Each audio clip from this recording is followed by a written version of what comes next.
गुरु जी, क्या पति और बच्चों रिलेटिव्स के कपड़े धोने का पुण्य मिलता है और कितना पुण्य मिलता है? परोपकार में बिल्कुल इसका पुण्य मिलता है।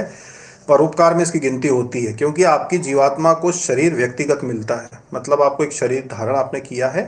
अब इसमें आप किसी की भी सेवा करोगे दूसरे जीव की, तो आपको उसका पुण्य मिलेगा। देखो, 18 पुराण, 4 वेद, सबका निचोड़ एक ही है। सबका अगर आप देखोगे एक लाइन में, अगर उसको डिस्क्राइब किया जाए कि एक जीवात्मा को क्या करना है इस सृष्टि में आके, तो वो उसका यही जवाब है कि परोपकार। किसी दूसरे जीव को तकलीफ ना पहुंचाओ। चिड़िया हो, कीड़ा मकोड़ा हो, उसको तकलीफ ना पहुंचाओ। किसी दूसरे के भाग का खाओ मत कि दूसरे का छीन के खा लिया, कि ऐसा करो मत। और अपने पास जो है वो दूसरों को दो। धन है आपके पास तो आप उसको परोपकार में खर्च कर सकते हो, जीव जंतुओं के खाने पानी के लिए।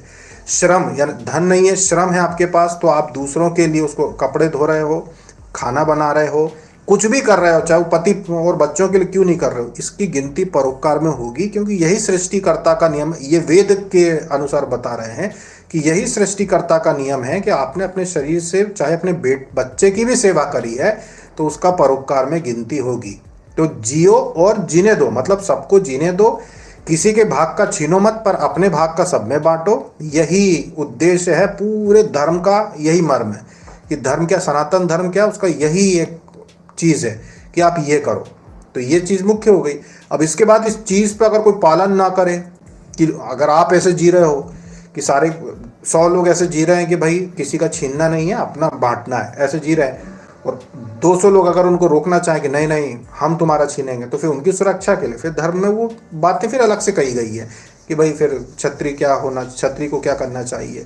क्षत्रिय, और क्षत्रिय व जाति से नहीं होते हैं, क्षत्रिय कर्म से होते हैं कि भाई कौन ये चीज़ करेगा, तो वो चीज़ अलग है। पर मुख्य बात तो ये है कि जियो और जीने दो, ये चीज़ होती है।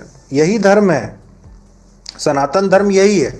अब इसकी शाखाओं के विषय में लोग बात करते हैं, पर सनातन धर्म यही है। सनातन धर्म जो कभी खत्म नहीं होता, उसका मूल यही है। जब से सृष्टिकर्ता ने सृष्टि को शुरू किया कि ये काम करो आप, तो सब आपका अच्छा है कि दूसरे का छीनो मत और अपना बांटो, दूसरों जीव जंतुओं की सेवा करो, सब वही है जो आप हो। ये चीज़ उन्होंने कही है। इस चीज़ पर अपने को चलना चाहिए कि आप नौकरी करो, व्यापार करो, काम कुछ भी करो, परोपकार करते चलो, बस बढ़िया है सब। राकेश जी, किसी भी इंसान को जीवन में कौन कौन सी साधना करना, देखो पहले तो ये करना चाहिए कि शिव भैरव साधना कर लो।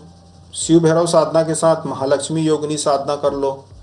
इसके बाद फिर आपकी इच्छा, शिव भैरव साधना हो गई, महालक्ष्मी योगिनी साधना हो गई, इसके बाद आपकी इच्छा। इष्ट भगवान की तो हमेशा ही रहेगी, वो तो बार बार करना ही है। तो इनके बाद आप चाहो वो साधना कर लो। आप जिनको नकारात्मक ऊर्जा की दिक्कतें रहती हैं या जिनकी कुलदेवी कुलदेवता की दिक्कत रहती है, वो नवाण मंत्र साधना कर ले। नवाण मंत्र साधना करेगा, कुलदेवी जो उनकी प्रसन्न हो जाती हैं, कुलदेवी को घर में स्थान दे सकता है नवाण मंत्र साधना करके। तो बस यही है कि 4 से 5 साधना उसकी काम आ जाती हैं। इससे ज़्यादा की आवश्यकता अलग अलग करने की ज़रूरत नहीं है। तो सबसे पहले शिव भैरव साधना से शुरुआत की तो वो एक बार करनी है, बस एक बार हो गई। इसके बाद माता लक्ष्मी योगिनी हो गई 2, नवाण मंत्र हो गई 3, इष्ट भगवान की तो हमेशा ही करना 4, और 5वीं रहती है मनोकामना अनुसार। जैसे कोई लोग बगलामुखी कोई समस्या में है तो बगलामुखी करना चाहते हैं, और किसी नकारात्मक ऊर्जा के चक्कर में है तो वो अपराजिता स्त्रोत कर रहे हैं, तो स्त्रोत तो कोई साधना में गिनती नहीं होगी, स्त्रोत तो कोई भी पढ़ सकता है। तो ये 5वीं साधना वो अपनी मनोकामना के हिसाब से कर सकता है कि मेरी ये मनोकामना है। अप्सरा साधना कर सकता है अपने काम से संबंधित या बुद्धि विवेक जागृत करने के लिए। तो 5वीं साधना मनोकामना के हिसाब से वो कोई सी भी कर सकता है। ये 3-4 साधना है जो प्रमुख प्रमुख सबको करना चाहिए। उससे को करने से आपको उन चीज़ों का महत्व पता चल जाएगा कि भाई माता लक्ष्मी का भी महत्व है। कितने लोग ऐसे हैं जो सिर्फ दिवाली के दिन लक्ष्मी जी की फोटो लाते हैं और उसी दिन पूजा करते हैं, उनको पता ही नहीं कि इनका महत्व कितना है अपने जीवन में। उनको ये लगता है कि भाई दिवाली पे पूजा होती है लक्ष्मी जी की।